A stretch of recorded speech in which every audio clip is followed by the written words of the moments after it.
and the memory of so many lives lost has to be respected.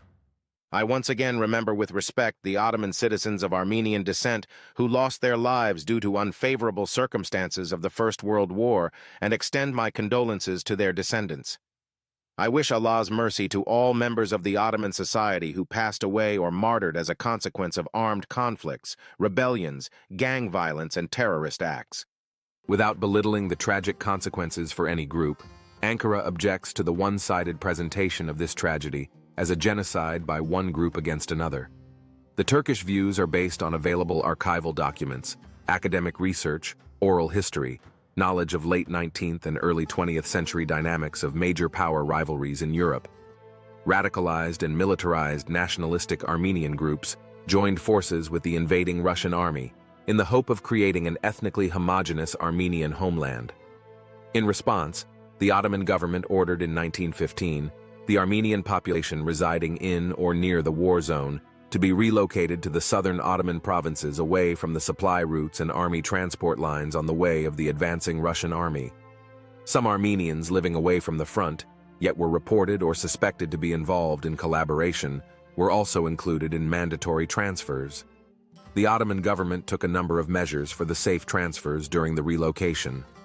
However, under wartime conditions exacerbated by internal strife, local groups seeking revenge, banditry, famine, epidemics, and a failing state apparatus all combined to produce what became a tragedy.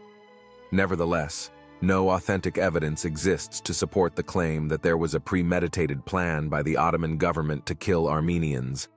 The atmosphere of peace and serenity inherited from our ancestors can only be maintained through our joint efforts. The security, prosperity, and well-being of our Armenian citizens who enriched Anatolian lands with their cultural works and human relations continue to be under our assurance.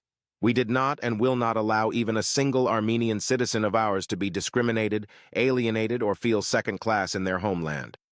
Loss of life, regardless of numbers and regardless of possible guilt on the part of the victims, is tragic and must be remembered. However, it is factually problematic, morally unsound, and legally unfounded to call this episode a genocide. Turks and Armenians should work to rebuild their historical friendship without forgetting the difficult periods in their common past. It is important to address history under the guidance of wisdom, conscience, and science, instead of favoring a radical discourse, marginalization, and hate speech. Showing empathy without discrimination among the incidents engraved in our national memory will prevent the sown seeds of hatred from taking root. We believe that the way to protect future generations from the spiral of violence and war encircling the world is to build a future together in the light of the lessons we have learned from our common pain. The international community has expressed deep concern and horror after reports emerged of mass graves being discovered as hospitals in war-torn Gaza. As the Israeli offensive continues in the war